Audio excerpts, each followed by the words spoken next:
እየሞከርኩ ነው በማህበራዊ ሚዲያዎች ላይ የኢትዮጵያ ህዝብ ስሜቱን የሚገልጽበት አዲስ ዘመቻ ተጀምሯል።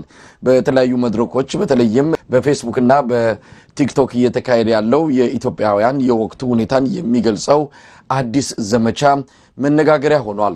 እየሞከርኩኝ ነው የኢትዮጵያውያንን ኑሮ በግልጽ የሚያሳይ እያንዳንዱን ቤት አንኳኩቶ የገባውን ችግር የሚያንጸባርቅ የማህበራዊ ሚዲያ ዘመቻ ነው የተጀመረው። ሰላም ጤና ይስጥልን ተመልካቾቻችን፣ እንደምንሰነበታችሁ። ከአንከር ሚዲያ ዝግጅት ክፍል የአክብሮት ሰላምታችን እናቀርባለን። በተለያዩ ርዕሰ ጉዳዮች ላይ በማተኮር ወደ እናንተ የምናደርሰውን የአንከር የመረጃ ክፍለ ጊዜ አሁን ይዘን ቀርበናል። በወልቃይት ጠገዴ ጠለምት ራያ ያለውንም ጉዳይ እናነሳለን። ጉዳዩ ሌላ መልክ ይዟል። በዛ ቀጠና ያለው ውጥረት እየተባባሰ ነው ያለው። የብልጽግናው አገዛዝ የመጨረሻውን ካርድ በሳበበት በዚሁ የሰሞኑ ክስተት ህወሓትና ሌሎች ኃይሎች መፋጠጣቸው ነው የተነገረው። አብራችሁን በመቆየት ዝግጅታችን እንድትከታተሉ የምንጋብዘው እኔ መሳይ መኮንን ከዚህ ከዋሽንግተን ዲሲ፣ ገለታው ዘለቀ ከቦስተን በጋራ በመሆን ነው። መልካም ጊዜ።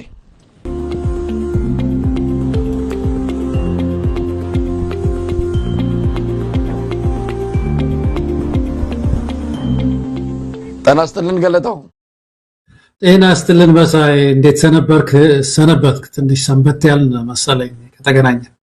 በጣም ረጅም ጊዜ በስልክ እንገናኛለን። በዚህ መድረክ ላይ አልተገናኘንም። የተለያዩ ጉዳዮች ይኖራሉ ያልተገናኘንበት። ለማንኛውም ዛሬ ስንመጣ በርከት ያሉ ጉዳዮች እንደው ጠረጴዛችን ላይ ለውይይት ቀርበዋል። ጊዜው የፈቀደውን ያህል ዋና ዋናዎቹን አንስተን እንወያያለን።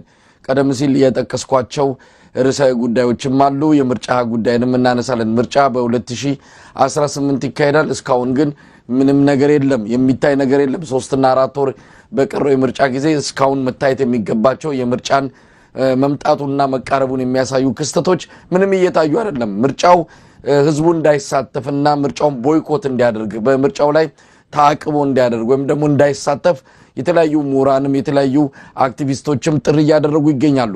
አንዳንድ ፓርቲዎች ምን ለማግኘት እንደሆነ ሳይታወቅ ወይም ደግሞ በግልጽም ለህዝቡ ሳያስረዱ ምርጫ ውስጥ ሰተት ብለው ገብተዋል።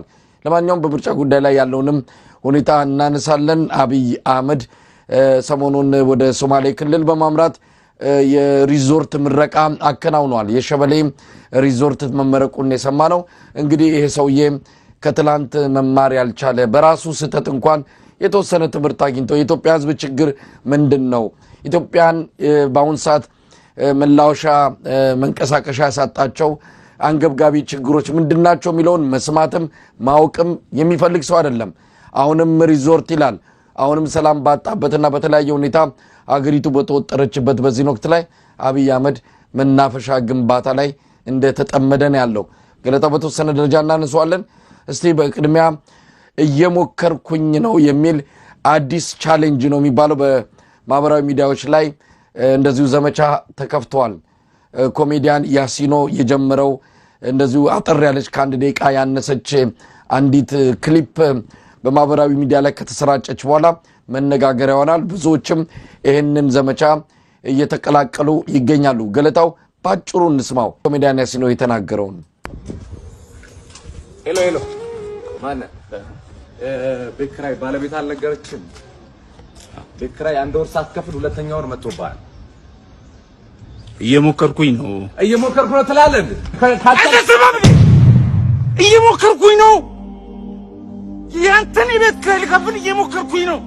የልጆች ትምህርት ቤት ልከፍል እየሞከርኩኝ ነው። የሚበሉት አጥተው እየሞከርኩኝ ባለቤት ላማታል። ሰው አይደለ እንዴ? ይኸው ተመልከት።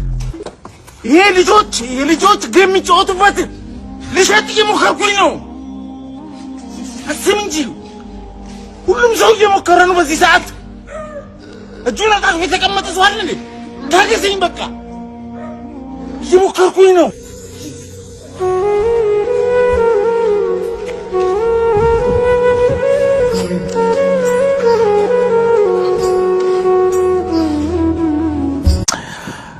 ገለታው እየሞከርኩኝ ነው። ይሄ በእውነት በጣም በጣም ጠንካራ መልእክት ነው። የኢትዮጵያውያንን የእያንዳንዱን ቤት ያንኳኳ በትክክልም ኢትዮጵያውያን ያሉበት ችግር ይሄ ነው እውነታው። ከየትኛውም የሃይማኖት የብሔር የፖለቲካ ማመለካከት ውጪ ነፃ ሆነው በገለልተኛ ኢትዮጵያን ሁኔታ ለሚመለከት ሰው ኢትዮጵያችን ነው የምትመስለው። እቺናት በቃ ኢትዮጵያ። ህዝቡ ጭንቀት ላይ ነው ያለው። ህዝቡ ተቸግሯል። ሜጃ መቀመጫ ነው ያጣው። አብይ አህመድ እንደሚለው አይደለም ይሄ ሰውዬ እውነት ለመናገር አሁንም በዚህ ወቅት ላይ እንኳን ነገሮች እየተበላሹ ከጁ ብዙ ነገሮች እያመለጡ እንኳን የኢትዮጵያን ህዝብ ስቃይና መከራ እንዶ ላፍታም እንኳን መፍትሄ ሊሰጥ የሚችል ሰው አይደለም። ለማንኛውም ገለታው እንዴት አየው? ይሄ ቻሌንጅ ተቀጣጥሯል። በየቦታው የወጣቶች ድምጽ፣ የተለያዩ ህብረተሰብ ክፍሎች ድምጽ እንደየራሳቸው ችግር እየተነሱ እንዲህ አይነቱን ዘመቻ በመቀላቀል ላይ ነው ያሉት። እንዴት አየው ገለታው? ወንድሜ ያሬድ ሰብአዊ መብት ተሟጋቹ አንድ ጽሑፍ ጽፏል። አሁን ከትላንትና ይመስለኛል የለቀቀውና እዛ ላይ አንድ ጥሩ ነገር ያነሳው አንድ አባባል አለ አይደል? በእኛ ሀገር ዝምታ ወርቅ ነው የሚባል እና ዝምታ ወርቅ ነው እንላለን። ምን አይነት ዝምታ ነው ወርቅ? መቼም በጨዋ ደንብ አንድ ሰው መጥፎ ነገር ሲናገር ዝም ብሎ ማሳለፍ አሸናፊ ሊያደርገን ይችላል። ግን ግፍን ዝም ይባላል ወይ መሳይ? ወርቅ ነው ወይስ ግፍን ዝም ማለት፣ በደልን ዝም ማለት፣ የነዳጅ ጭማሪ ዝም ማለት? ያሁን እነዚህ ወገኖችን የሚያስጨዋቸው የኑሮ ጫና ሁሉ ውርጅብኝ በኢትዮጵያ ህዝብ ላይ ሲወርድ ዝምታ ወርቅ ነው ወይ?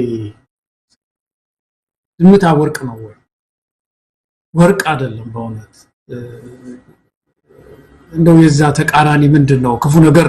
እንዲህ አይነት ዝምታ ተገቢ ያልሆነ ነው እና እነዚህ ወገኖች አሁን ይሄንን ዝምታ እየሰበሩ ድምጻቸውን በተለያየ መንገድ ማሰማት በመቻላቸው እኔ ደስተኛ ነኝ መሳይ በእውነት። ይሄ ነው እንግዲህ ህዝባዊ ቢተኝነት የምንለው። ሰው ብሶቱን መግለጽ መቻል አለበት።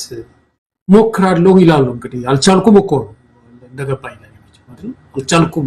የሞከርኩ ነው። የኪራይ መከራዬን ያሳየኛል፣ ኑሮ መከራዬን ያሳየኛል። መቼም በዓለም ላይ የተመቸው የለም እንደምታውቀው። ግን ሰው መኖር የማይችልባት ምድር የሆነች ደግሞ ሲኦል የሆነች ምድር ደግሞ በዚህ ሰዓት ኢትዮጵያ ነው። ምግብ ዜጎች በልተው ለማደር የማይችሉበት፣ ሰራተኛው በልቶ ማደር በማይችልበት ጊዜ ላይ ነው የወደቅነው እና የዚህ ጊዜ እንደዚህ አይነት ድምጾች፣ እንደዚህ አይነት ኃይል ቃሎችን እየመዘዙ ያወጡ ድምጽን ማሰማት ይሄ ነው እና ዝም ማለት ወርቅ አይደለም። ያ ወንድማችን ያለው መሳይ ጥሩ ነገር ነውና ሁላችን ይሄንን ነገር ከፍ አድርገን ይዘን ወጣቱ በተለይ አሁን ዘመኑ ጥሩ ዘመን ነው። ቲክቶክ አለ፣ ማህበራዊ ሚዲያዎች አሉ። ድምጹን እያሰማ ኃይል መሰብሰብ አለ፣ ስርዓት ለመለቅለቅ መሳይ። እንደዚህ አይነት ግፍ በላዩ ላይ የጫናውን ይሄንን ቀንበር ሰብሮ ነፃ መውጣት አለበት እንደሌላው ዓለም ህዝብ መሳይ። እኛ የነፃነት አዋቂ ህዝቦች ነን እኮ ምንለው እኮ የነፃነት ቫልዩ ወይም እሴት የገባን ሰዎች እኮ ነን ነው ምንለው በዓለም ላይ። እንዴት በምድራችን ውስጥ እንደዚህ ምግብ አተናል ብለን እስክንዋረድ ድረስ ይሄን ሁሉ ሀይዘን መሳይ፣ ይሄን ሁሉ አፈር ይዘን እሱን ጭቃ አድርገን አብቅለን እንዳንበላ ያደረገን መንግስት ተሸክመን እንኖራለን። ስለዚህ ይሄ እንቅስቃሴ መቀጠል ነው ያለበት። ሁሉም ሰው ሊቀባበለው ይገባል መሳይ። በጣም ልብ የሚነካ ነገር ነው። ምናልባት ገለታው ይሄ እስከምን ርቀት ሊሄድ ይችላል የሚለው ነው እንግዲህ። አምባገነን ዘረኛ በድንቁርና ነገሮችን የሚመለከት እጅግ በጣም ነውረኛ ስርዓት ነው ኢትዮጵያ ላይ የተቀመጠውና እንዲህ አይነቱን ነገር እንደው በቀላሉ የሚያዩ አይደለም። ብዙ ርቀት ሳይሄድ ሊያጨናግፍ ይችላል። በተለይ ሀገር ውስጥ ያሉ ይሄንን ፕሮግራም ይሄንን ዘመቻ የሚቀላቀሉ ሰዎችን እግር በእግር እያደነ ምናልባትም ከስርም ባለፈ ሌሎች እርምጃዎችን ሊወስድባቸው ይችላል። ስለዚህ ይሄ ነገር ቀጣይነት እንዲኖረው በተለይም የሆነ የተለየ ዘዴ መጠቀም አለባቸው። ምስላቸውን ሳያሳዩ ድምጻቸውንም ቀይሮም ቢሆን አካውንታቸውንም ይሄ የሚታወቁባቸውን አካውንቶችን በተለያየ መልኩ እየቀያየሩ ይሄ ዘመቻ ቀጣይነት እንዲኖረው ህዝቡን ማነቃቃት፣ ህዝቡን ማበረታታት የሚገባ ነው። አብይ አህመድ በጣም ታዋቂ የሆኑ ቲክቶከሮችን በጣም ታዋቂ የሆኑ በዚህ በማህበራዊ ሚዲያ ላይ ከፍተኛ ተጽዕኖ የሚፈጥሩ ኢትዮጵያን በተለይ ሀገር ቤት ያሉትን ባንድም ይሁን በሌላ እያስፈራራ ነው ያለው ሰብስቧቸው በጥቅም የሚደልላቸውን በጥቅም በማስፈራራት በማሰር በብዙ መንገዶች የአብይ አህመድን የቅዠት ፕሮጀክቶችን እንዲያስተጋቡ ነው የሚፈልገው እንዲህ አይነት ነገር አይቻልም ወይ አብይ አህመድን ንጉስ አርገት አሳያለ አለም ደግሞ የኢትዮጵያንን ችግር ሳትናገር ዝም ብለ የጨፈርክና የቀለርክ ተመልካች እየሰበሰብክ ሳንቲ መለቃቀም ነው እንደዚህ አይነት ነገር ላይ እንዲጠመዱ ነው የተፈለገው እንደዚህ አይነት መድረኮችን ለለውጥ ለህዝብ ለውጥ መጠቀም ያስፈልጋልና በተለያዩ ዘዴዎች የዘመቻ እንዳይቋረጥ አገዛዙ ይዞ ለሚመጣው የተለያዩ ያፋኝ እርምጃዎች ሳይንበረከኩ ሌሎች ዘዴዎችን እንደዚሁ በመቀየስ ይህን ዘመቻ ማስቀጠል ይገባል ለውጥ ያመጣል በእርግጠኝነት ወጣቱ ላይ ለውጥ ሊያመጣ ይችላልና በዚህ በኩል ምን ማለት ይቻላል ገለታው አሁን አንተ የተናገርክ መሳይ ለምሳሌ እንዳልከው ለምሳሌ ዩቲዩብ ወይም ደግሞ ይሄ ፌስቡክ ትዊተር ምናምን ሊከለክል ይችላል መንግስት ግን አንተ የተናገርክ አሁን እቺን ጻፍኩኝ እኔ እንደዚህ እዚች ላይ ማለት ነው ይችን በኪሴ ይዤ ጠቅልል አርጌ ይዤ ቤቴ ነው ጻፍኩት ጠቅልል አርጌ ይዤ እኮ እዚህ አብይ ኮሪደር ላይ ጣል ያረኩ ቤት ማን ያየኛል ከተማው አዲስ አበባ ይቺ ቃል አሁን ያሏትን ቃል በሙሉ በወረቀት ቢሆን እኮ ተቃውሞ ተደረገ ማለት እኮ ነው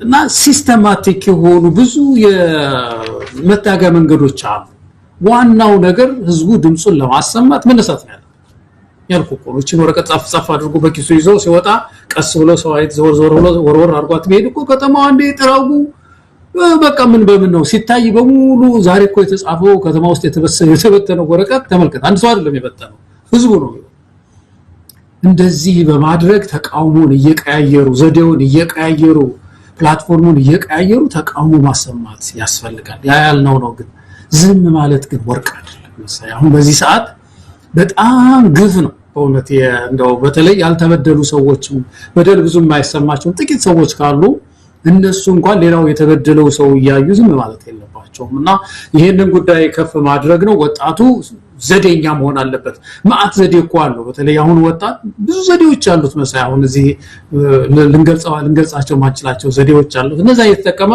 ተቃውሞውን ማሰማት አለበት ራስን ችዬ መኖር ጀመራለሁ ካልኩ እኮ የመጀመሪያው ወር አልፎ ሁለተኛው ወር መጣ መች ነው ራስን ችለ ምንኖረው እየሞከርኩ ነው ተላልኝ አንተ አይገባም እንዴ እየሞከርኩኝ ነው የናቲ መች ነው ራስን ችለ ከዚህ ቤት መጥቶ የሚል ጉልበታ ጋችዬ ለመኖር እየሞከርኩኝ ነው ያባቴን አንተን ከሞል ሁለት በሬ ገዝቼ ባርት ይሻለኛል የሚል በርግጥ ቃልችዬ ለመኖር እየሞከርኩኝ ነው የጉርቤቶችን መስዋዕት ወግ ማድረግ መታዘየን የሚል ጥቅጣቃትዬ ለመኖር እየሞከርኩኝ ነው የጓደኞቼ መች ነው ራስን ችለ ከኛ እኩል የምትሆነው የሚል ነቆራጭዬ ለመኖር እየሞከርኩኝ ነው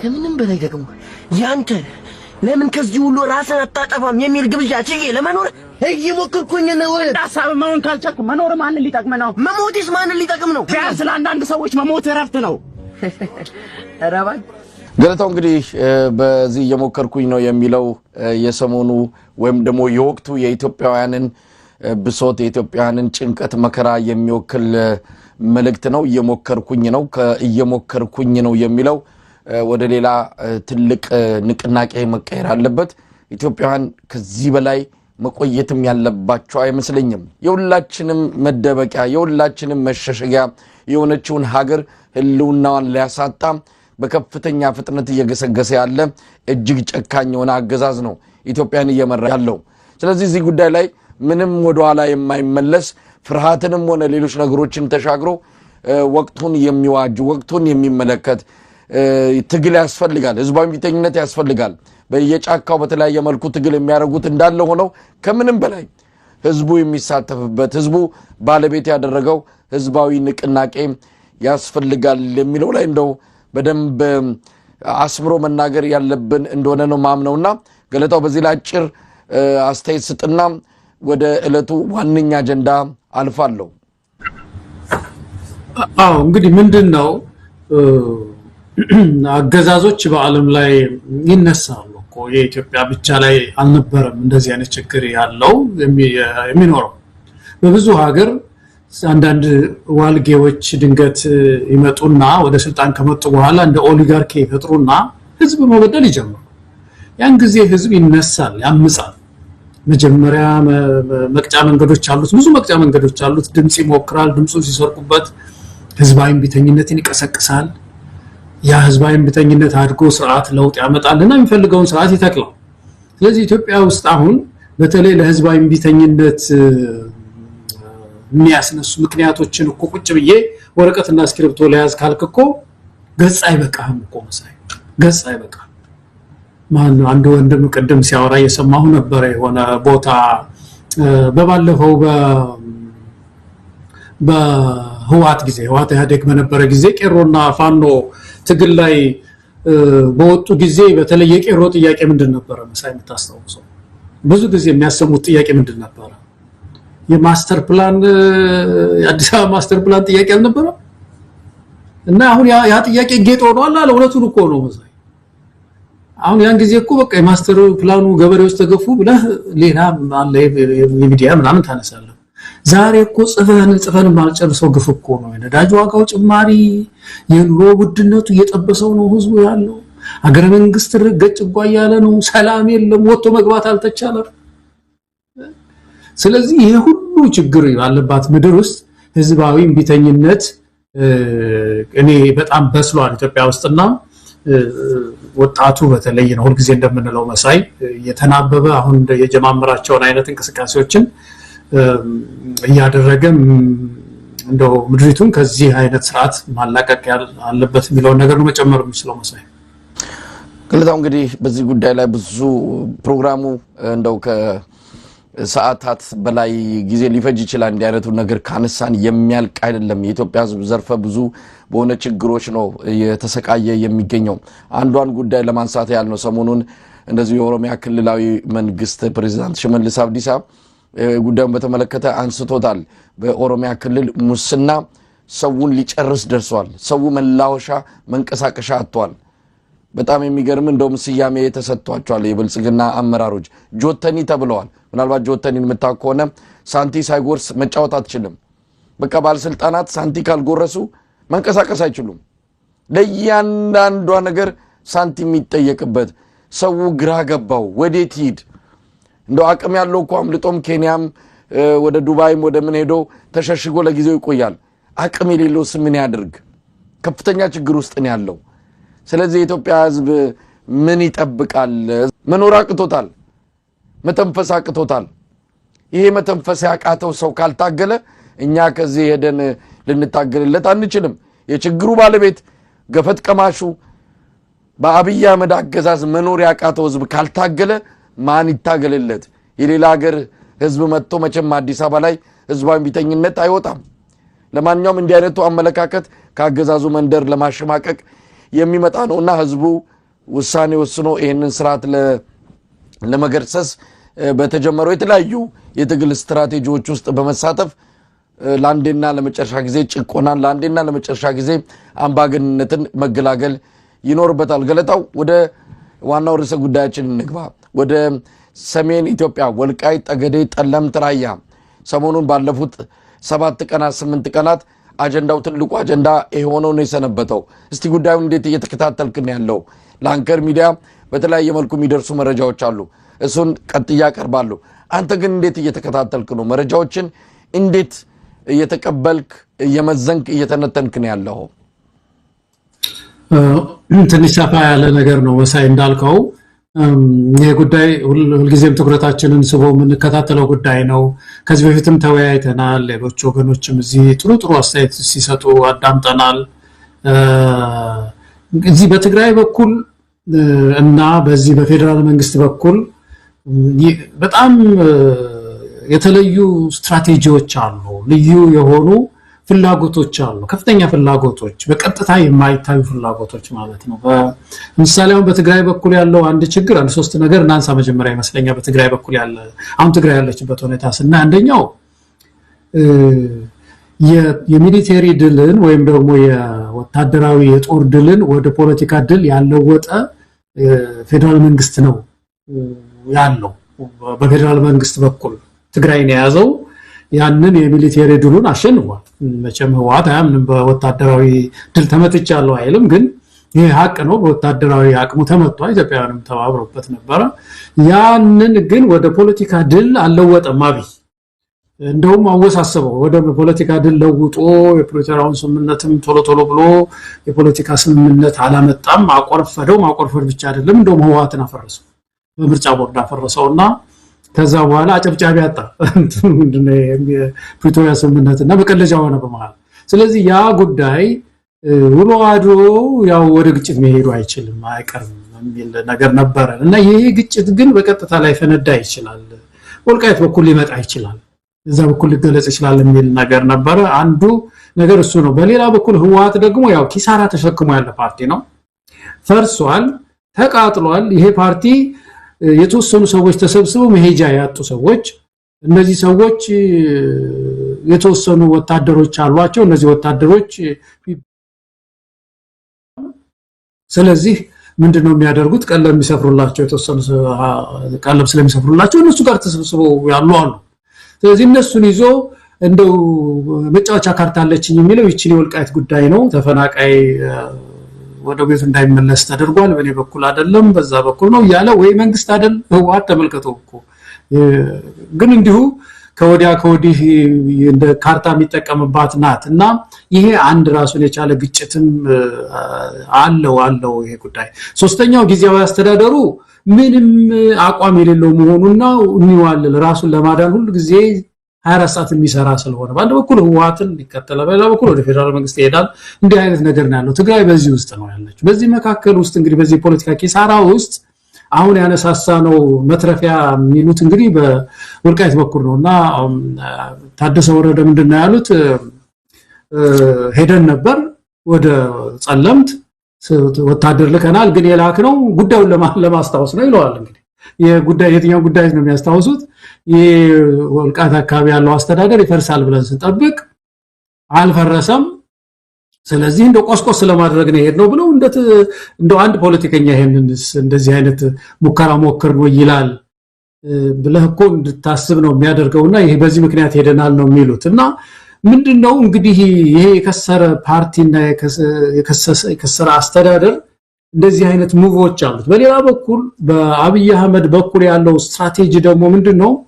በዚህ ሰዓት ህወሓት ውስጥ ትግራይ ውስጥ ለራሱ የሚሆን ኩልል ያለ የብልጽግና ደጋፊ መትከል አልቻለም እስካሁን። ስለዚህ አሁን ጊዜ ያለው ምንድነው የሚያደርገው?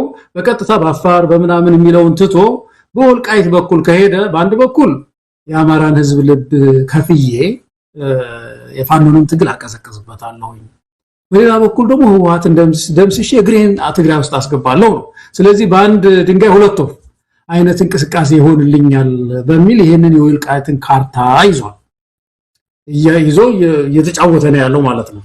ስለዚህ አሁን እዛ አካባቢ ያለው ችግር ሞቅደም ምንድነው ብቅ ጥልቅ ያለ ነው። አሁን ወደ ኋላ ፈግፈገናል ይላሉ፣ ግን መፍትሄ የለውም መሳይ። አሁን እነዚህ ሁለት ኃይሎች በትግራይ በኩል ያለው አሁን ያነሳነው የከሰረው ህወሓትም ይሁን በፌደራል መንግስቱ በኩል ያለው ይሄንን ቦታ እንደ ቁማር መጫወቻ ስላደረገው ነገም ሌሎች ግጭቶች መነሳታቸው አይቀርም። እዛ ቦታ ላይ የአማራ ህዝብ የትግራይ ህዝብ ይሄንን ቁማር ነቅቶ መከላከል ካልቻለ እዛ አካባቢ ቁማሩ የሚቀጥል ነው የሚሆነው የሚቀጥሉት ቀናትም ማለት ነው። ከዛው እንግዲህ ነገሮችን በደንብ መነጋገር ያለብን ይመስለናል። ይሄ የፖለቲካ እንደው እርማት ፍለጋ ለመሄድ አይደለም፣ ወይም ደግሞ በግራ በቀኝ ጫጫታውን በመፍራት ከትክክለኛው መሬት ላይ ካለውና ብልጽግና እየሰራ ካለው በጣም አደገኛ የሆነ ሴራ አንፃር ነገሮችን እያድበሰበሱ ሜዳ አያስፈልግም። ህወሓትን በተመለከተ የነበረን አቋም ይታወቃል። አሁንም ከዛ የተለወጠ ነገር የለም።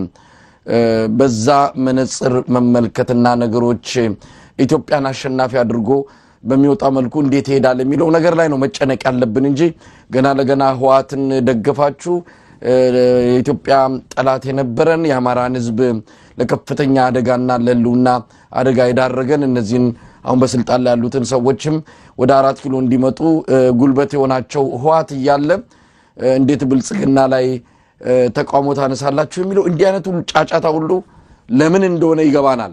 እሱ አይደለም ትልቁ ትኩረት። በአሁን ሰዓት ይሄ መነሻው ምንድነው በትክክል ከዚህ ጀርባ ከመጋረጃው ጀርባ ያለው እንቅስቃሴ ማን ነው ማናቸው ከጀርባ ያሉት ምን አይነት እጆች ናቸው የተዘረጉት የሚለውን ምንም ለህዝብ ጥቅም ለሀገር ጥቅም ሲባል ከማጋለጥ ወደ ኋላ የምንለው ጉዳይ አይደለም እኛ በተለያየ መልኩ መረጃውን ስንሰበስብ ነበር ማን ከጀርባው አለ ማን ነው የዚህ ሴራ ጠንሳሽና ምን አስቦ ነው ይሄንን ነገር የጀመረው የሚለውን በደንብ ህብረተሰቡ ማወቅ ስለሚገባው ሐቁን ለህብረተሰቡ ማስረዳት ይገባናል እንግዲህ ገለታው በደረሰን መረጃ መሰረት እንግዲህ ቀጥታ አነበዋለሁ ይሄንን መረጃ እዛ ውስጥ ያሉ ከጉዳዩ ጋር ቅርበት ያላቸው በብልጽግናም ሆነ በህዋትም ሆነ በተለያዩ አካላት ውስጥ የኢትዮጵያን ቀጣይነት የሚፈልጉ እየተደረገ ካለው ግርግር ጀርባ ትልቁን ምስል ተመልክተው ይሄ ሐቅ መውጣት አለበት ብለው መረጃውን ያደረሱን ወገኖችን እማኝ በማድረግ ነው የምናቀርበው እንግዲህ ሰሞኑን ጌታቸው ረዳ በአደባባይ የሱ ተባባሪዎች እነ ጻድቃንና ሌሎችም የአብይ አህመድ መንግስት ህዋትን የትግራይ ዲፌንስ ፎርስ የሚባለው ቲዲኤፍን ለምን ልክ አስገባም ለምን ዝም ብሎ ያያቸዋል የሚል ቅስቀሳ ሲያደርጉ ሰንብተዋል የአብይ ምላሽ ምን ነበረ እኛ በራሳችን አንድ እርምጃ ብንወስድ የፕሪቶሪያን ስምምነት የጣሱ ተብለን በዓለም አቀፍ ኮሚኒቲ እንወገዛለን ለህዋትና ለቲዲኤፍ የፖለቲካና የዲፕሎማሲ ተተኳሽ ማቀበል ነው ልናደርገው አንችልም የሚል ምላሽ ሰጥቷቸው ነበር ወዲያውኑም ተገናኝተዋል ጌታቸው ረዳ የራሱን ሰዎች ሰብስቦ ከአብይ አህመድ ጋር ዝግ ስብሰባ አድርገው ነበር በዚህ ስብሰባ ላይ አብይ አህመድ የሚከተለውን የተናገረው የናንተ የትግራይ የሰላም ኃይል ቲፒኤፍ የሚባለው ማለት ነው አፋር ክልል ላይ ሃራ መሬት በሚል ነፃ መሬት በሚል ይዘው እየተወረወሩ ትግራይ ክልል እየገቡ ጥቃት የሚሰነዝሩ አብይ አህመድ በመሳሪያም በፖለቲካም ድጋፍ የሚሰጣቸው ኃይሎች ናቸው ስምረት የሚባለው የጌታቸው ፓርቲ በእጃዙር የሚቆጣጠረው ኃይል ማለት ነው እናንተ የትግራይ የሰላም ኃይል የሚባለው ጦር ግን ከቲዲኤፍና ከቲፒኤልኤፍ ከህዋትና ከህዋት ከሚመራው ሰራዊት ጋር ውጊያ ቢገጥም ጉዳዩ የውስጥ ስለሚሆን ዓለም አቀፍ ማህበረሰቡ እኔን የሚከስበት ምክንያት አይኖረውም ስለሆነም በአፋር ግንባር ብቻ ሳይሆን በራያና በጸለምት ግንባር እናንተ ውጊያ ብትጀምሩ እኛ ከኋላ ሙሉ ድጋፍ እናደርግላችኋለን የምትፈልጉትንም መሳሪያና ተተኳሽ እንሰጣችኋለን የሚል ሐሳብ በአብይ በኩል ይቀርባል እነጌታቸው አላቅማሙም ተስማሙ በአጠቃላይ የዚህ የሰሞኑ ግርግር መነሻው ይሄው ነው ሌተናል ጀነራል ታደሰ ወረደ ከየት መጡ ምን እንዳለ ለብዙዎቻችን ግራም ያጋባ ነው እንግዲህ ህወሓት ውስጥ ያለው ክፍፍል ብዙ ነው ጊዜያዊ አስተዳደር ውስጥ ብዙ ፍላጎቶች አሉ የታደሰ ወረደ መግለጫ አጠቃላይ ምስሉን ሊያሳይ የሚችል አይደለም ያው አዲስ አበባ ስለሚመላለስ በዚህ አግባብ ሊታይ የሚገባው ነው አብይንም ላለማስቀየም የትግራይ ህዝብንም ፍላጎት ለመጠበቅ በመሃል ተወጥሮ ያለ ግለሰብ ነው ታደሰ ወረደ ስለዚህ ነገሮችን በደንብ መመልከት ይገባናል ከዚህ ጀርባ የአብይ አህመድ ቁማር ነው ያለው የአብይ አህመድ ሴራ ነው ያለው ያንን በደንብ መረዳት ይገባል ለማለት ነው ገለታው በቃ ይሄንን መረዳት አለብን ኢትዮጵያውያን ይሄን ለመረዳት መዘግየት የለብንም ይሄ ቀላልም ይመስለኛል በጣም ኮምፕሊኬትድ የሆነ የተራቀቀም ነገር አይደለም ቁጭ አድርጎታል ይሄን ወልቃይትን ጉዳይ ቁጭ አድርጎ ይጠብቀዋል የመጨረሻ አንድ መዳኛ ነው መዳኛ መንገድ ቢያንስ ለተወሰነ ጊዜ መግዣ መንገድ አድርጎ የተወሰደው ወልቃይት ይሄ ሁለት ህዝብ በሰለይ እርስ በርሱ ከተዋጋ ወደ አብይ አህመድ የሚወረወር ጦር ይበርዳል ወደ ጎን የህዝብ ሲዋጋ ሁለቱም ኃይል ይዳከማል እኔ ቆያለሁ እኮ ይሄ ቀላል ነገር ነው በእውነትና ይሄ ህዝብ መንቃት አለበት የሚያታግሉ ኃይሎችም ትብብር ማድረግ ነው ያለባቸው ሊነቁበት ነው የሚገባው አሁን ተመልከት አንዳንድ እንትኖች ውይይቶችን ባለፈው አዳምጥ ነበርና ምን ይላሉ መሰለ አሁን ፋኖ የአማራ ህዝብ ጦርነት እኮ ኋላ ቀር ነው ለምንድን ነው የሚዋጋው ኋላ ቀር ነገር አንስቶ ባህሉ ነው መሰለኝ ምናምን ይያሉ የአማራን ህዝብ ትግል ያጣጥሉታል በሌላ በኩል ደግሞ በዚህ በወልቃይት በኩል ግን ተነሳ ሴት ወንድ የለም ተነሳና ድንበርህን ጠብቅ ይሉታል ከትግራይ ጋራ ተወያይቶ መፍታት የለም አይቻልም እሱ በጦርነት ነው መፍታት ወደ አብይ የሚደረግ ጦርነት ግን ወንጀል ነው እሱ ቅዱስ አይደለም ርኩስ ነው ወደዛ ከህወሓት ጋር ወደ ጎን የሚደረግ ውጊያ ግን ቅዱስ ነው እንደዚህ ያደረጉ እነዚህ አብን ሰዎች ሳይቀሩ ትንታኔ ሲሰጡ እየሰማው ነበር መሳይና ይሄንን መገመት እንዴት ያቀተናል ነው መሳይ በዚህ በኩል ተዋጋ ተነጋግረህ ፍታ አይደለም አንድ ፕሪንሲፕል ያለው ሰው መሪ ያለው ሰው የዚህ የዲያሎግ መሪ ያለው ሰው እዛም ዲያሎግ ይሰራል እዚህም ዲያሎግ ይሰራል ወልቃይት በኩል ውጣ ሴት ወንድ የለም ከተት ወደ አብይ አህመድ ግን እሱ ኋላ ቀርነት ይያሉ ነው ያሉት እና ይሄ ቁማር መሆኑን መቼም የሚያሳይ ነገር ነው ስለዚህ የኢትዮጵያ ህዝብ በአጠቃላይ ይሄንን ጉዳይ እየታዘበ ነው ያለው ግን እዛ የሰዓቱ ሰለባ ሆነው የትግራይ ወጣት እና የአማራ ወጣት ግን ይሄንን ቁማር ዞርበር ብሎ ማለት ያለበት ይመስለኛል መጨረሻ ላይ እንደው የዚህ የወልቃይት ጉዳይ በዚህ ሰዓት እኔ ለወጣቱ ነው በተለይ መሳይ እንደው ይሰሙን ከሆነኛ ትንሽ ከፍ በእድሜም ስለምንል ብዬ ነው የዚህ የትግራይ ወጣትና የአማራ ወጣት የወልቃይት ጉዳይ በዚህ ሰዓት መንትያ ጥያቄዎች አሉት የራሱ ብቻ አይደለም ተቀጥላ ጥያቄ ነው የፌደራል ስርዓቱ ተቀጥላ ጥያቄ ነው እሱን የሚመስሉ መንታ ችግሮች አሉ በምድሪቱ ውስጥ የድሬዳዋ እንላለን የአዲስ አበባ እንላለን ወዘተ ብዙ አሉ ይሄ ጉዳይ የወልቃይት ጉዳይ አሁን ጊዜያዊ መፍትሄ ነው የሚያስፈልገው ዘላቂ መፍትሄ አሁን በዚህ ሰዓት የለውም ጊዜያዊ ነው ይሄ ጊዜያዊ መፍትሄ ደግሞ የሚመጣው አሁን ያለውን አስተዳደር በማፍረስ አይደለም አሁን ያለ አስተዳደር አሁን የተዋቀረን አስተዳደርና ፍርስ ቢባል ተፈናቃይ ይጨምራል ሌላ ተፈናቃይ ነው የምንጨምረው ሌላ ለመረጋጋት ነው ምናልባት አንዱ አፈናቃይ ሌላው ተፈናቃይ የሆነ ደግሞ እንግዲህ ግጭቱ ሊጨምር ይችላል እንጂ መፍትሄ ሊሆን አይችልም በዚህ ሰዓት ሁለተኛው ሬፈረንደም አይፈታው ድንገት እነዚህ ሰዎች ድንገት መጥተው ሬፈረንደም ይሁን ምናምን ብለው ምረጥ ቢሉት አብዛኛው ያለው ትግሬ ነህ ስለዚህ የትግራይ ነው አብዛኛው ያለው አማራ ነው ስለዚህ አማራ ነው የሚለው ነገር ዘላቂ መፍትሄ ያመጣው የበለጠ ግጭት ነው ሊያመጣ የሚችለው የበለጠ ተፈናቃይ ነው የሚያስታቅፈን የዛ አካባቢ መፍትሄ ለጊዜው አሁን የወል አስተዳደር ነው መሳይ እነዚህ አማራና የትግራይ ወጣቶች የወል አስተዳደር የወል ውሳኔ የሚሰጡ ማቆም ይችላል ይሄ ጉዳይ አጋጨንም አሁን በዚህ ሰዓት የፌደራል ስርዓቱ ሪአሬንጅ ሲደረግ ስንከልሰው አስተሳሰቦቻችንን ስንከልስ አብሮ የሚፈታ ነገር ስለዚህ ጊዜ ውሎ ማደር አለበት ለጊዜው ግን አማሮችም የትግራይ ልጆችም ተባብረው ምድራቸውን አርሰው ከምድሪቱ የተገኘን በረከት የተቋደሱ እንዲኖሩ የወል አስተዳደር ማቋቋም ይችላሉ መሰለኝ በዚህ መንገድ እንፈታዋለን አንተ ምንድነህ በጦርነት አንፈታውምኛ ይሄንን እናደርጋለን ዋናው ትግላችን ግን በየጊዜው አንድ ጊዜ ከአማራ ጋር ተወግንና ትግራይን ታጠቃለህ ሌላ ጊዜ ከትግራይ ጋር ተወግንና አማራውን ታጠቃለህ እንዲያለ ቁማርኛ ጋር አይሰራም አንድ ነን የሚል ነገር ከሁለቱ ወገኖች የተሰማ እንደሆነ ስርዓቱ አበቃለት መሰለኝ ከሰረ ማለት ነው ስለዚህ እንደው ይሄንን ጉዳይ እንደው ምናልባት እንደው ወጣቱ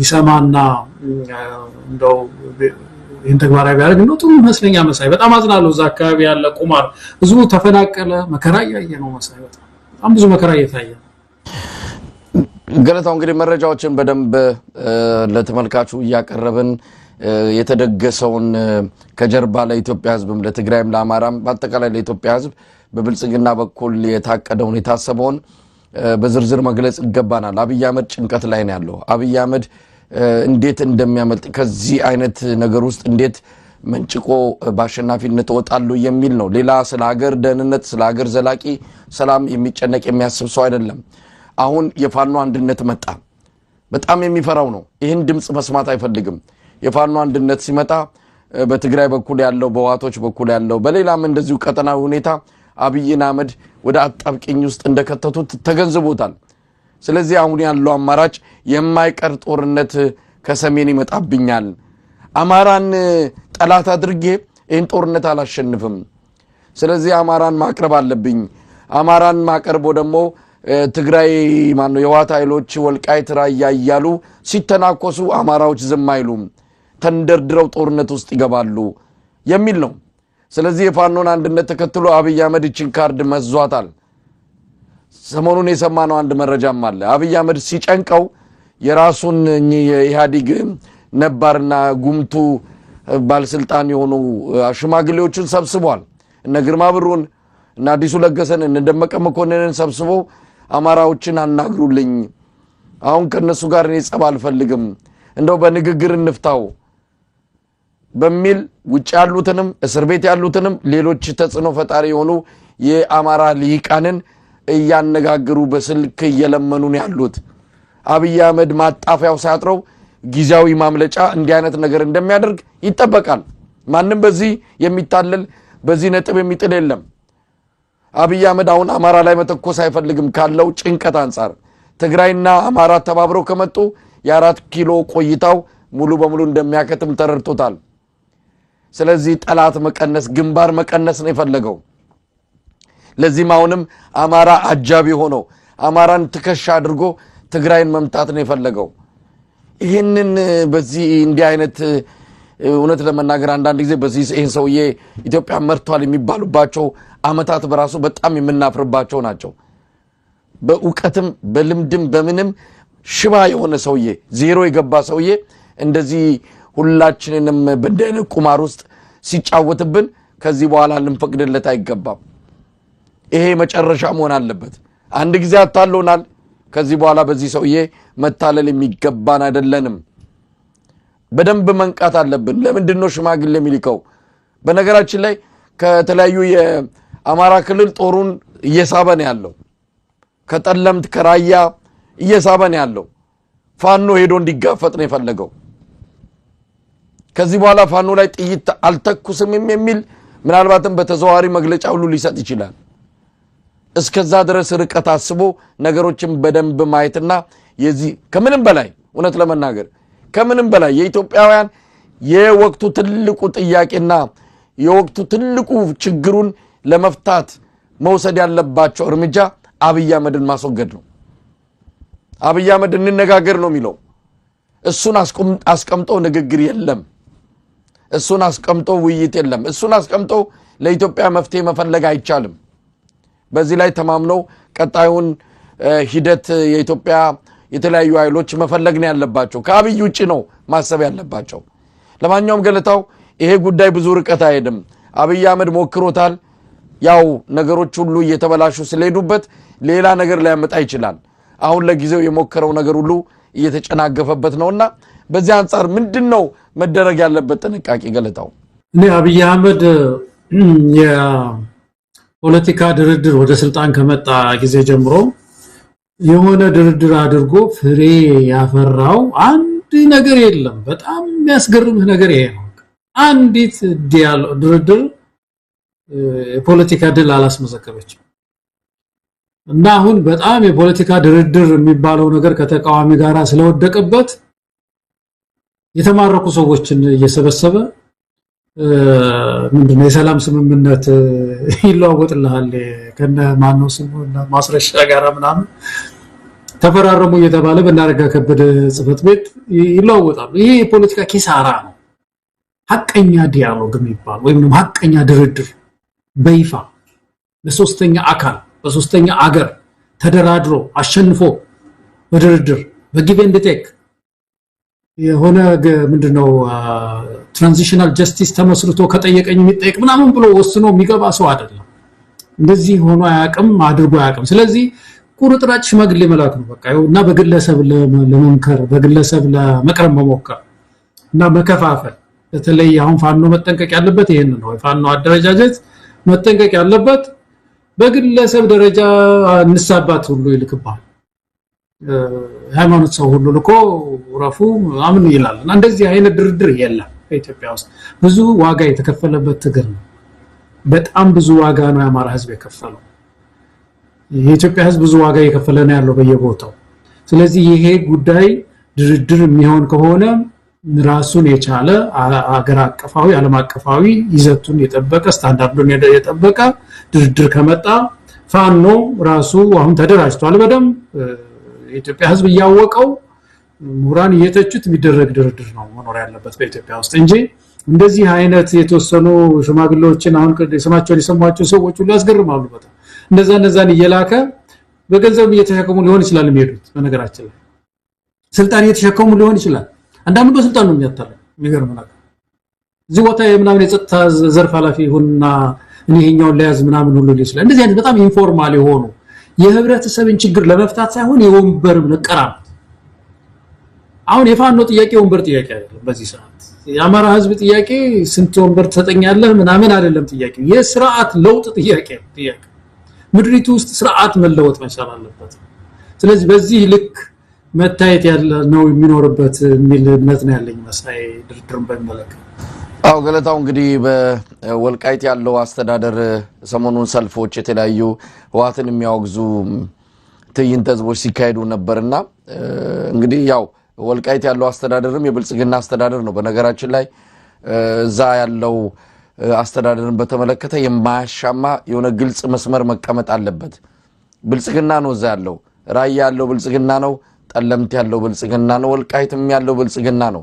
በዚህ መታለል ወይም ደግሞ ሌላ መወናበድ ውስጥ መገባት የለበትም እነ ኮሎኔል ደመቀ ዘውዱ የፋኖን ትግል ሲያጣጥሉ ነበር እነ ሸተ ደምሎም ያ ማለት ግን ለወልቃይት ትግል ለወልቃይት ጥያቄ ጀርባቸውን ሰጥቷል ማለት አይደለም ግን አንድ ግልጽ ሆኖ መቀመጥ ያለበት መዋቅሩ የብልጽግና መዋቅር ነው እሸተ ደምለው የብልጽግና አባል ነው የብልጽግና ማዕከላዊ ኮሚቴ አባል ነው ነገ እሸተ ደምለውን አብይ አህመድ ወስዶ የሆነ ሀገር አምባሳደር ሊያደርገው ይችላል ስለዚህ ይሄ ወልቃይት አካባቢ ያለውን አስተዳደር ከብልጽግና ነጥሎ ማየት የሚቻል አይደለም ለምሳሌ ኮሎኔል ደመቀ ዘውዱ ሁመራ ላይ በተካሄደው ሰልፍ ላይ የተናገረው ንግግር እውነት ለመናገር የአማራ ህዝብ እንዴት ይመለከተዋል ብለን ጥያቄ እንድናነሳ የሚያደርገን ነው አብይ አህመድን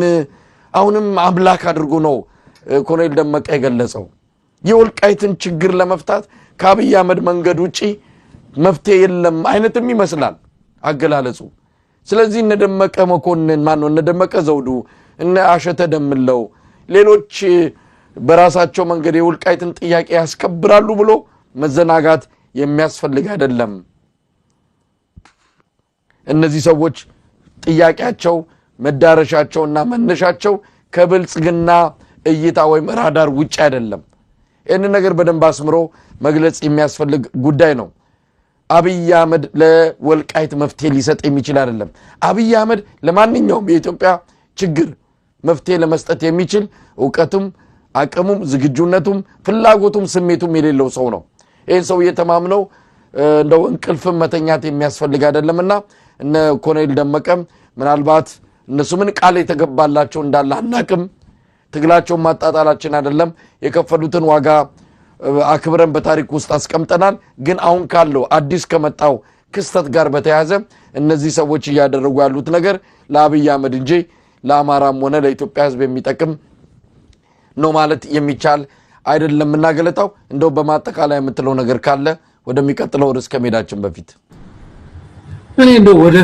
ወደፊት የአማራ ህዝብ በተለይ ትግራይ ህዝብ እንደው ቁጭ ብሎ ሲያስበው ይሄ ጥያቄ ይጠበዋል በጣም ይጠበዋል በእውነት እንደው በቀበሌ ባውራጃ ግዛታዊ አንድነት ስሙ ራሱ እኮ ያስቃል እኮ አሁን በትግራይ በኩል ያለው እና አጥባቂዎችን ማለት ነው ትግራይ ግዛታዊ አንድነት ምናምን ሲሉ ይሄ ግዛታዊ አንድነት የሚባለው ነገር ከየት መጣ ምን ለዚህ እኮ ነው ዝም ብሎ 9 እኮ ክፍል እንደዚህ የሸነሸነው እኮ ዝም ብሎ አንድ ጊዜ የ9 አድርጎ ሸነሸነው እሱ ነው በኢትዮጵያውያን ትብብር በታሪክ ኖሮት የተደረገ ነገር እኮ አይደለም መሳይና አዲስ ምዕራፍ ላይ ነው ያለነው ድንበር የለንም በውስጥ የትግራይ ህዝብና የአማራ ህዝብ ድንበር የለው ድንበራችን ባለፈው ያልነው ነው ወስጥ ሙያሌ ነው በሶማሌ በኩል ካራማራ ድንበራችን ይሄ ነው ሰፊ ነው ድንበራችን ተባብሮ ቅድም ያልነው የወል አስተዳደር ለጊዜው አሁን የወልቃይት ጉዳይ ምንም መፍትሄ የለው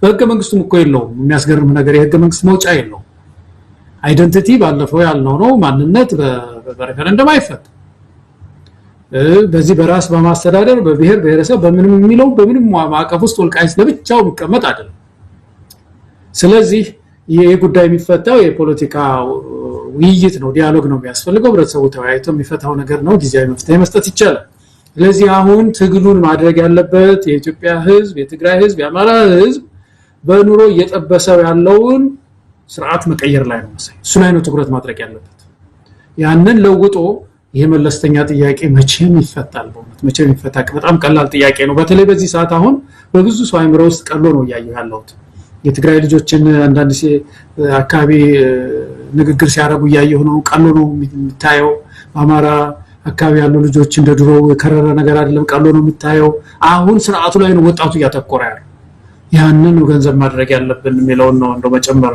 እንችላለን መሳይ ገለታው እንግዲህ የአብይ አህመድ አገዛዝ የገባበትን አጣብቂኝ የገባበትን ጭንቀት በተለያየ መልኩ የሆነ የመወራጨት ነገር ነው ያየነ ያለነው በአብይ አህመድ አስተዳደር በኩል ሰሞኑንም በጅጅጋ አካባቢ ወደ ሶማሌ ክልል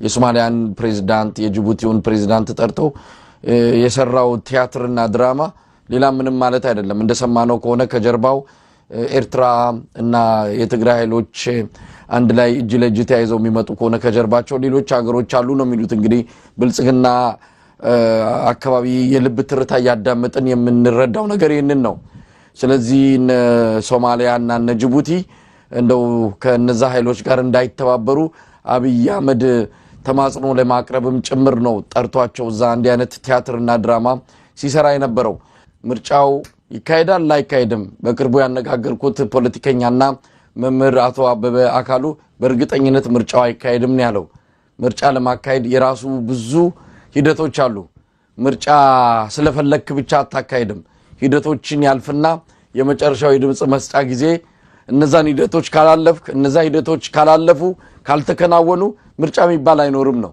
እነዛ ሂደቶች እየታዩ አይደለም አሁን ያለነው የካቲት ወር ልንገባ ነው እንግዲህ በኢትዮጵያ አቆጣጠር ገና ቢቀርም የካቲት ወር እየገባን ነው ምርጫው ሊካሄድ 3 ወር ነው የቀረው ከ3 ወር ያነሰ ጊዜ እስካሁን እጩዎች አልተመዘገቡም በሙሉ በተሟላ ሁኔታ ቅስቀሳ የሚባል ነገር የለም ሀገሪቱ ምርጫ ለማካሄድ የሚያስችል ቁመና ላይ አይደለም ያለችው አብይ አህመድ ምርጫ እናካሄዳለን ነው ምርጫ ቦርድና የአብይ አህመድ አገዛዝ አልተናበቡም የምርጫ ቦርድ ኃላፊዋ የጸጥታ ችግር አለ ያለች ነው እንዴት ያያየ ነው አንዳንድ ፓርቲዎች አይናቸውን ጨፍነው እየገቡ ነው ጥሩ እንቅስቃሴ ያደርጋሉ ምናልባትም ህዝቡን ለህዝባዊ ቢተኝነት ያነሳሳሉ ምርጫ ቀልድ ነው ከዛ ባለፈ ህዝቡን የመጣበትን መከራ የተለያዩ ነገሮችን አጀንዳ አድርገው ለህዝባዊ ቢተኝነት ያነሳሱታል ብለን እንጠብቃቸው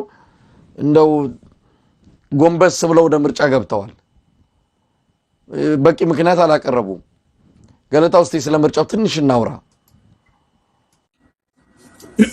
ይሄ ጉዳይ መሳይ አንዱ በጣም አሳሳቢ ነው በሀገራችን ጉዳይ ላይ አብይ አህመድ ሌላ አማራጭ ያለው አይመስለኝም ምርጫውን ከማካሄድ ሌላ አማራጭ ያለው አይመስለኝም አያደርግም ሌሎች አማራጮች አሉ ግን እነዛን አማራጮች አይፈልጋቸውም ለምሳሌ ቆም ብሎ ቀደም እንዳልከው ትንሽ ሰከን ብሎ የሽግግር ጊዜ ማምጣት የሚለው ነገር እንደማይፈልገው ደጋግሞ ተናግሯል ስለዚህ እቺን የምርጫ ጊዜ የፈለገው እሱ ምንድነው የዚህ 5 አመት ቀጣይ ሌጂቲሜሲ ወይ ሙቀና ነገር አግኝቶ ሰርቲፊኬት የውሸት ሰርቲፊኬት መጥቷል እሷን ይዞ እንደገና የተመረጥኩ መንግስት ነኝ ለማለት ብቻ ነው የሚፈልገው ለዛ ደግሞ የተወሰኑ አጃቢዎችን እየፈለገ ነው ያለው የተወሰኑ ፓርቲዎች እንዲሳተፉለት ማለት ነው አጠቃላይ ግን ሀገሪቱ ቅድም ያነሳ ነው መሳይ በየክልሉ ብንሄድ ትምርት ቆሟል ማህበራዊ አገልግሎቶች የሉም ያ ማለት አይደለም ምርጫ ማህበራዊ አገልግሎት እንኳን ትምህርትና ጤና ለመስጠት እንኳን አይቻልም ማለት ነው አይደለም የምርጫ ኮሮጆ ይዞ ካንዱ ወደ አንዱ መሄድ ይቅርና ሰው በርበሬና ጨው ይዞ ለመንቀሳቀስ አልቻለም ዝም ብለህ ነርተ ምናምን መሄድ አትችልም ከዛ ወደዚህ በዚህ ደረጃ ምድሪቱ ሰላም ያጣችበት ጊዜ ነው ያለውና በዚህ ሁኔታ ምርጫ ማድረግ አይቻልም ነውና ይሄን ሁሉ ጥሶ ወደ ምርጫ ነው እየሮጠ ያለው እኔ ከምርጫው በዚህ ሰዓት አሁን ሊከለክለው የሚችል ነገር ያለ አይመስለኝም ለምን አቀኛ ምርጫ አይደለም የሚያደርገው የተወሰኑ አካባቢዎች ምርጫዎች እናደርጋለን ነው ብለው አንዳንድ ፓርቲዎች ለምን ነው የሚታለሉት ሁለት ነገር አለ ማለት አንደኛው ምርጫ ቦርድ የሚሰጠው ገንዘብ አለ እንደምታውቀው ባስመዘገብከው ልክ በመናምን ቀመራላቸው የሴት ስንት አባል አለ ወንድ ስንት አባል አለ ምናምን ይባልና እኛም ሰጥቶናል ባለፈው ጊዜ ያነዛ በነበርንበት ፓርቲ ውስጥ ምርጫ ቦርድ ይሰጣል ብዙ ብር ነው ይሰጣል ስለዚህ ምን ያለው እንደው እኛ ወደ ሚሊዮን የተጠጋ እንግዲህ አዲስ አበባ ፓርቲ ነን ወደ ሚሊዮን የተጠጋ ነው ያገኘነው ያን ጊዜ ማለት ነው አሁን ደግሞ ብዙ ነው የሚሆነው እና በሚሊዮን የሚቆጠር ብር ይሰጣል ፓርቲው ምርጫ ቦርድ እኮ ከራሱ አይደል ያው ከውጭ ሀገር አይደለም የሚገኘው ገንዘቡ ከአሜሪካ ከምናምን ከተለያዩ ሀገሮች ነው በአብዛኛው ምርጫ በሚካሄድባቸው ጊዜዎች በድጋፍ ነው ምርጫ የሚካሄደው ኢትዮጵያ ውስጥና ያን ፓርቲዎች ያገኛሉና ያ ያማልላቸዋል ይሄ የኢትዮጵያ ሕዝብ ማወቅ አለበት ፓርቲዎች አባላትን አንድ ጥያቄ ነው ሁለተኛው ስልጣን በዚህ ሰሞን ነው እንግዲህ አንዳንዱን ውስጥ ለውስጥ ራሱ ጸጥታው ያነጋግረዋል እናንተ ፓርላማ ውስጥ እኮ ብትገቡ ጥቅም ልታመጡ ትችላላችሁ እንዲያንደርጋቸው ባለፈው አይደለም ባለው ዶክተር ብርሃኑን ይግባብ እየጠየቀ ነበር እንዳለው አይነት የተወሰኑ ሰዎችን ከየፓርቲው ያነጋገሩ እናንተ ነው የኛ ደጋፊዎች እናንተ እንዲመርጡ ማድረግም ቢሆን ፓርላማው ብዝሃ መስሎ እንዲታይ እንድትገቡ እናደርጋለን የሚል ተስፋ በመስጠት የፓርቲ አመራሮችን የመጥለፍ አንድ ባህሪ ያለው መንግስት ከዚህ በፊት ነግሬሃለሁ መሳይ ባልደራስ በነበርኩበት ጊዜ እንደዚሁ እየከፋፈሉ እኛንም ሙከራ ያደርጉ እንደነበር እኮ ያጫወትኩ መሰለኝ ከዚህ በፊት ያነሳን ይመስለኛል እኔን ራሴን የሙፈሪያት አማካሪ የሆነ አዲስ ዩኒቨርሲቲ ውስጥ ፕሮፌሰር የሆነ ሰው አይደለም ለሚኒስቴርነት ታጭታል አለኝ እንግዲህ ተመልከተው ለሚኒስቴርነት ታጭታል እንዳቺ ምርጫ እየመጣ ስለሆነ ቢያንስ የመክፈል ስራ እኮ ነው ዋየ እየከፈለ ልባችን እንትን ያሸፈተ ተቃውሟችን እንድናለዝብ ለወንበር እየጓጓን እንድንብረከረክ እኮ ነው እና እኔ አሁን ነግሬ ያለው ከዚህ በፊት ይሁን አላውቅም እኔ ራሴን ሳይ በጣም ይገርመኛል አሁን ሳስበው የብልጽግና እንትን ሆኜ ወደ መስሪያ ቤት ገብቼ የብልጽግና ኃላፊ ሰውን ማለት ነው ማላምንበት እንትን ውስጥ ማላምንበት የፖለቲካ እንትን ውስጥ ሆኜ እና አሁን የምክክር ምናምን ነገር ቢሆን የፌደራል ስርዓት ውስጥ የሆነ ኮሚሽን ምናምን ቢሆን ማላል እውነቱን ነው የምናገር ግን እንዴት አስፈጻሚ ሊሆን ይችላል ሌላ ፓርቲ ማኒፌስቶ ይዤ ወይስ የሆነ ፓርቲዎች ድርድር ተደርጎ የስልጣን ክፍፍል ማድረግ ሌላ ጉዳይ ነው ግን ፐርሰናሊ እንዴት እኔ ጋር መጥቶ ብቻዬን በጣም በእውነት የምትሰጣቸው ሐሳቦች ተመስጠና ምናምን ብሎ ነው ሰውዬው በጣም ፖላይት ነው የቀረበው ሰውዬ አዲስ ዩኒቨርሲቲ እንዳልኩ የመፈራያት እንትን ነው ታወቀ ሊሆን ስለሚችል እንደዚህ አይነት አቀራረቦች አሉ ዛሬም ይሄንን ያነሳሁት እኔ እንደዚህ አይነት ነገር ያደርጋሉ ለለ ነው ኢትዮጵያ ሕዝብ እንዲያውቅ ፓርቲዎች አብዛኛውን ጊዜ በዚህ በብር ስጦታ በግለሰብ በሚደረግ እንትን ነውና ይሄ ጥሩ አይደለም በእውነት የኢትዮጵያን ሕዝብ ድምጽ ተሳልፎ መስጠት ተገቢ አይደለም የማይሆን ምርጫ ውስጥ መግባት በዚህ ሰዓት በተለይ ተገቢ አይደለምና የጸጥታው ጉዳይ አሁን ያነሳው የጸጥታው ጉዳይ ብቻ እኮ አይደለም በዚህ ሰዓት በእውነት የምክክር ጊዜ ያስፈልጋት ኮሚሽን ያቋቋመችው ምድሪቱ እኮ ምርጫ የማይፈታው ችግር ውስጥ ገብተናል በሚል ያ ጉዳይ ሳይፈታ እየተንፏቀቀ መጥቶ ዛሬ ለአብይ ስልጣን ማስቀጠል ብቻ ምርጫ ሲደረግ እዛ ውስጥ መሳተፍ በእውነት በታሪክም የሚያስጠይቅ ነውና እዛ ውስጥ የገቡ ሰዎች ሁሉም ቦይኮት ማድረግ በእውነት ይተበቅባቸዋል ያሬድ ወንድሜ ያለው ነገር ፓርቲዎች ብቻ ሳይሆን ህዝቡ ቦይኮት ማድረግ አለበት እምቢኝ ማለት መቻል አለበት የሚለውን በጣም ነው መደግፈው ነው መሰለኝ ገለታው እንግዲህ በተመለከተ አንዱ ምርጫ ውስጥ ገባለው ብሎ በመጨረሻው ሰዓት ውሳኔ ደረሰው የኢትዮጵያ ሕዝብ አብዮታዊ ፓርቲ ኢህአፓ ነው ኢህአፓ ለምርጫ ውስጥ እንደገባ እውነት ለመናገር ከፓርቲው ዋና ጸሐፊ ጋር እንደዚሁ ቃለ መጠይቅ በማድረግ እንደው ለመረዳትና ለህዝብ እውነት ምርጫው ላይ ለመግባት በቂ ምክንያት አላቸው የሚለውን እንዲያስረዱ እድሉን ሰተናቸው ነበር እኔም ሞንኩ የተለያዩ አካላት ቃለ መጠይቁን ከሰሙ በኋላ በጣም ነው ያዘኑት እንዳልከው ይሄ የገንዘቡ ጉዳይ አለ የስልጣኑ ጉዳይ አለ ከዛ ባለፈ ለኢትዮጵያ ሕዝብ ምንም የሚፈይደው አንዳች ጠብ የሚል ነገር ሊያስገኙ እንደማይችሉ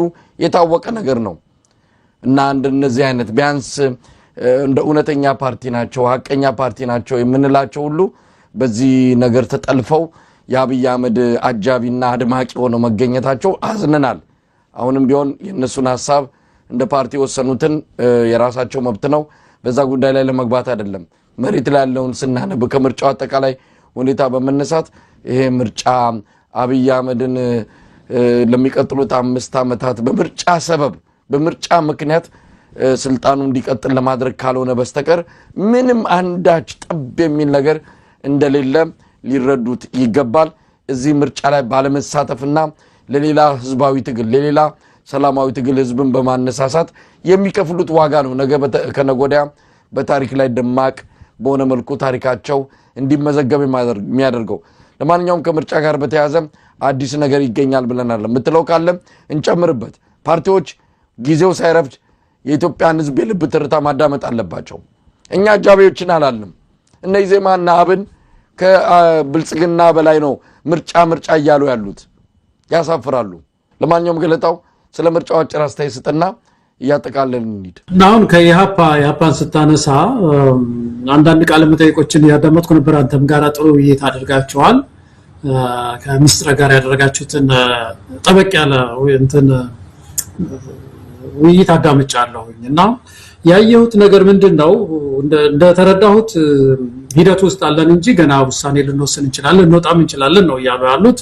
ቶሎ ሳይረፍድ መውጣት አለባቸው የሚል ነገር በዚህ አጋጣሚ መናገር ወዳለሁ። ግን አካሄዳቸው የኛን አካሄድ ይመስላል። የመጀመሪያውን መሳይኛ ዛ በነበርንበት ጊዜ ያ ምርጫ ይገባንበት ምን መሰለ ያ ባለፈው ምርጫ መቼም አብይ አህመድ በምርጫ አልታየም። ከዛ በፊት አብይ አህመድ ወደ ስልጣን ሲመጣ ዋናው ዓላማ የነበረው ሀገሪቱን ወደ ሐቀኛ ምርጫ ታስገባታለሁ። እሺ ሽግግሩን ጊዜ ነው ልወስደዋል። ታስታውሳለህ? ያ ጉዳይ ትክክል አይደለም፣ ሽግግሩን መውሰድ የለበትም የሚሉ ሰዎች ቢነሱ እነሱ ዱላ በዛባቸው ቀረሽ። ግን ይሁንና ደግሞ ያን ጊዜ ያሻግራሉ አለና ምርጫውን ታሻግራሉ፣ ጥሩ ምርጫ ታረጋሉ። እስከዛሬ ከነበሩት ምርጫዎች ኢትዮጵያ ውስጥ ከነበሩ 5 ምርጫዎች ነበሩ አይደል? ከነዛ ምርጫዎች የተሻለ 6ኛ ምርጫ ታደርጋለህ ወይ ሲባል አዎ ምናምን አለ ገባና ለኔ በኢትዮጵያ ታሪክ ውስጥ በምርጫ ታሪክ ውስጥ ከአምስቱ የመጨረሻ ምርጫ ነበር መሰለኝ። ለምን ብትለኝ አንድ ነገር ብቻ በመስጠት እንደው ይሄን ነገር ማስረገጥ ይችላል ብዬ አስባለሁ። አንደኛው በኢትዮጵያ ታሪክ ውስጥ እነመለስ ዜናዊ ቢሆን ያላደረጉትን አብይ አህመድ ራሱን አስመርጦ አንድ ፓርቲ ውስጥ ባስመረጠበት ፓርቲ ምርጫ ቦርድን አቃሎ አለሁ እዚህ ውስጥ ምርጫ ቦርድ እስቲ የት ነው ያለው ምናምን ብሎ አለን ብለው እነሱ እዛ ጥግ ይዘው አለናው ብለው ጌታዬ ብለው ይሄን የሆነ ፓርቲ ጠቅላላ ጉባኤ ሳያረግ ብልጽግና እኮ ጠቅላላ ጉባኤ አላረገም ሳያረግ ፓርቲ ነው ተብሎ ያሸነፈው ፓርቲ። በምርጫው ጊዜ እኛ ወደ ምርጫ ስንገባ ምንድነው በቅድመ ምርጫ አሰስመንት የሚባል ነገር አለ አይደል? የቅድመ ምርጫ ትንተና እሱ ተሰራና ባለሙያዎች ተብለው ተሰራና አስቻይ ሁኔታ የለም ኢትዮጵያ ውስጥ ምርጫ ለማድረግ። በኋላ የአውሮፓ ደግሞ የዚህ ሚሽን ታስታውስ እንደሆነ መጥተው ነበር። የአውሮፓ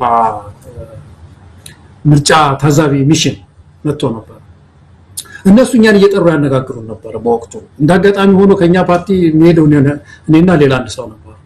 በአምባሳደሮችም እንደዚህ ጥሪ ያደርጉና አሁን የጀርመን አምባሳደር ትዝ ይለኛል እዛው ቢሮአቸው ነበር ያነጋገሩን። የፈረንሳይ አምባሳደር እዛው ኤምባሲ ውስጥ ነበር ያነጋገሩ።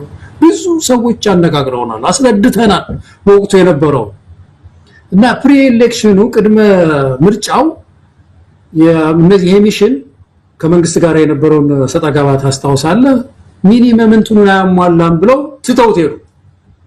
ቦይኮት አደረጉ ማለት ነው፣ ወይም ካንስል አደረጉት።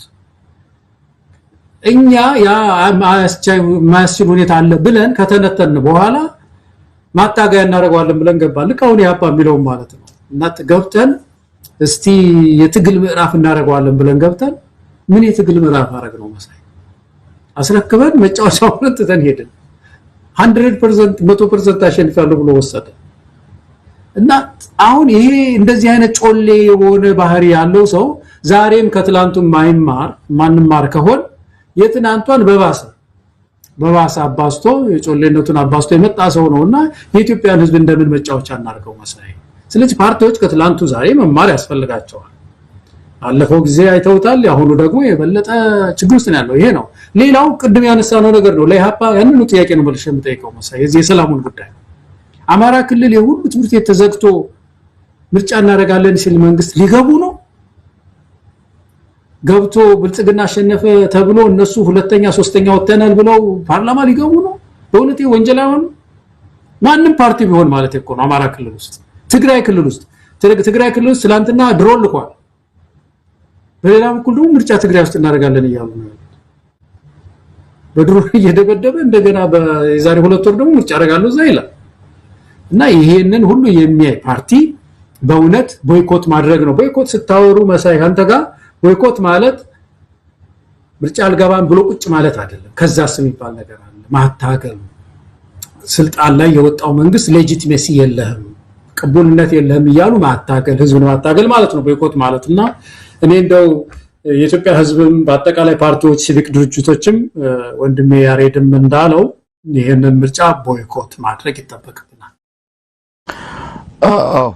ገለታው እንግዲህ ፓርቲዎቹ ውሳኔ የወሰኑት ከፓርቲ ፍላጎት ከፓርቲ ተልኮና ግብ አንፃር ነው ከኢትዮጵያ ህዝብ ፍላጎት ከኢትዮጵያ ህዝብ አሁን ከደረሰበትና አጠቃላይ ካለው ነባራዊና መሬት ላይ ካለው ሀቅ አንፃር ሳይሆን እንደ ፓርቲ ያሉ ነው እንደውም እኔ ጥያቄ በተደጋጋሚ ያቀረብኩት እንደ ግለሰብ ሆነን ነው አሁን እንደ ፖለቲካ ፓርቲ ከሆነ ሌላ ብዙ ጣጣ ብዙ ነገሮች አሉ ይሄ ምርጫ ቦርድ እንዳልከው የገንዘቡን ጉዳይ አለ የፓርቲ ሉና ጉዳይ አለ ነገር ግን የኢትዮጵያ ህዝብ የገባበት ችግር አለ ባለፈው እናንተ ስናወራ የተነጋገርነው ነገር አለ እንኳን አይደለም ምርጫ ውስጥ ላለመግባት ወስኖ ግን ህልውና ጉዳይ ስለሆነ በዚህ ምርጫ ባልሳተፍ ህልውና ያከትማል ብሎ ኦፌኮ በአዲስ አበባ ብቻ ለመወዳደር መወሰኑን እንኳን አንተ እንዴት አጥብቀ እንዳወገዝከው አስታውሳለሁ አይደለም የዚህ አይነት ችግር የሌለበት የዚህ አይነት ጣጣ የሌለበት ያፓና ሌሎች ምንም ነገር ችግር ሳይኖርባቸው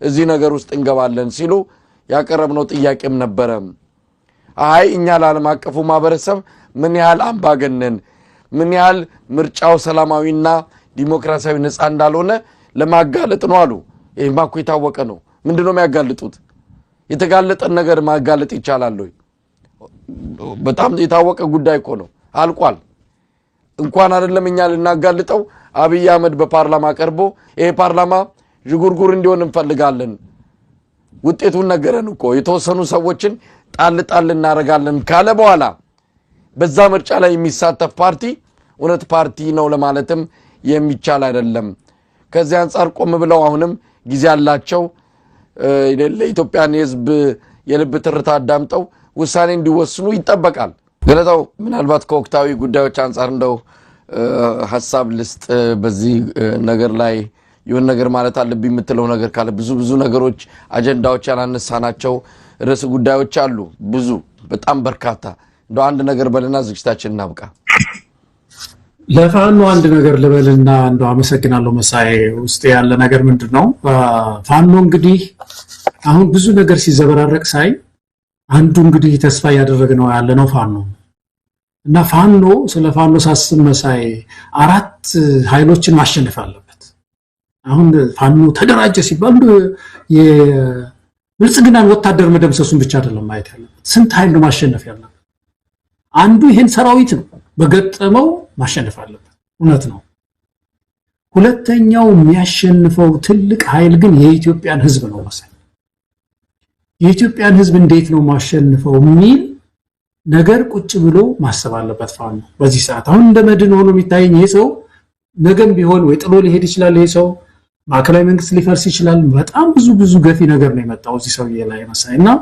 ፋኖ የኢትዮጵያን ህዝብ ማሸነፍ አለበት የትግራይን ህዝብ ማሸነፍ አለበት የጉራጌን ህዝብ ማሸነፍ አለበት የኮንሶን ህዝብ ማሸነፍ አለበት የሚያሸንፈው ደግሞ በዚህ ባጠለቀው ኮፍያ ብቻ አይደለም ከሌሎች ወንድሞቹ ጋር ተባብሮ ነው ትልቅ ጥምረት ፈጥሮ ነው የኢትዮጵያን ህዝብ ማሸነፍ የሚችለው በፖለቲካ ማሸነፍ አለበት ያንን ካላደረገ የትም አይደርስም ስለዚህ ፋኖ አመራሮች እንደዚህ አጋጣሚ መሳይ ይሄንን እድል ስለሰጠኝ አመሰግናለሁ እንዴት አድርገን ነው ሌሎች ወገኖቻችንንም በፖለቲካሊ ማለት ነው አሸንፈን የሥርዓት ለውጥ የምናመጣው ለዚህ ህዝብም ተስፋ ምን ሆኖ የሚለውን እንዲያስቡበት እንደውችን መልእክት መጨረሻ ላይ ማስተላለፍ ጥሩ ይመስለኛል በጣም አመሰግናለሁ መሳይ ተመልካቾቻችን በዚሁ የዛሬውን ዝግጅታችንና በቃና አብራችሁን ስለነበራችሁ ምስጋናችን ከልብ ነው ኢትዮጵያ በክብር ለዘላለም ትኑር ጤና ይስጥልን